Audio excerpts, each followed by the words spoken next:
రీతూ చౌదరి 700 కోట్ల land scam నిజమేనా? చీమల శ్రీకాంత్ తో రీతూ చౌదరికి ఉన్న సంబంధం ఏంటి? రీతూ చౌదరి అసలు పేరేంటి? ఆంధ్రప్రదేశ్ రాజకీయాలలో నటి రీతూ చౌదరి పేరు మారుమ్రోగుతోంది. రీతూ చౌదరి తెలుగు ప్రేక్షకులకు తెలిసిన పేరే. అటు వెండితెర, ఇటు బుల్లితెర రెండింటిలోనూ ఆవిడ రాణిస్తోంది. ఈ టీవీలో వచ్చే జబర్దస్త్ ప్రోగ్రాం ఆమెను ఎక్కువ పాపులర్ చేసింది. Family star, Sridevi drama company వంటి షోస్ కూడా చేసింది. టీవీ షోలు, సినిమాల్లో కనిపించే రీతూ చౌదరి పేరు ఇప్పుడు 100 కోట్ల విలువైన ల్యాండ్ స్కామ్ లో వినపడుతోంది.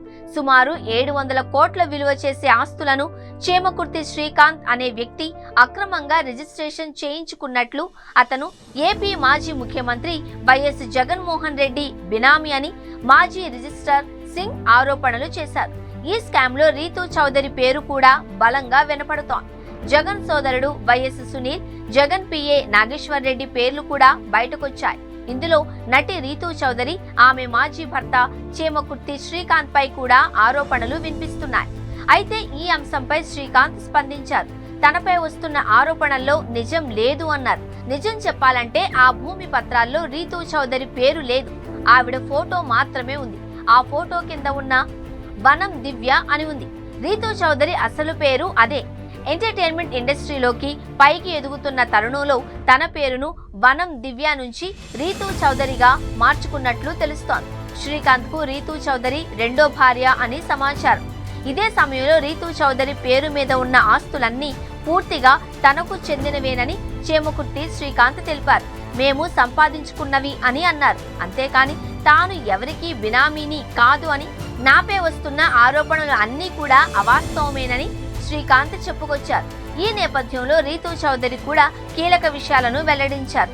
తనకు శ్రీకాంత్ తో ఎలాంటి సంబంధం లేదు అని, తాము విడిపోయాము అని ఓ ఛానల్ కి ఇచ్చిన ఇంటర్వ్యూలో ఆమె వెల్లడించింది.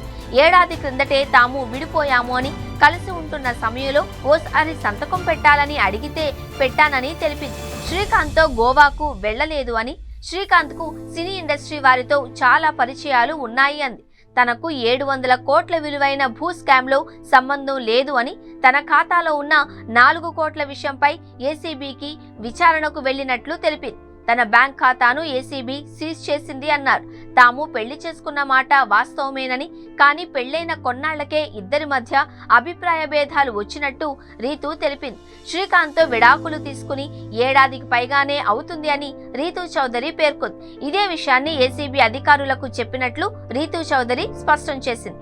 ఇక ఈ అంశంపై పెద్ద రాజకీయ దుమారమే చెలరేగుతోంది. ఈ స్కామ్ లో ఇంకా ఎవరెవరు ఉన్నారు అని ఏసీబీ ఆరా తీస్తోంది. గత వైసీపీ ప్రభుత్వ హయాంలో తన వంతు పాత్ర పోషించిన శ్రీకాంత్ ఈ స్కామ్ కు పాల్పడినట్లు ఆరోపణలు వస్తున్నాయి.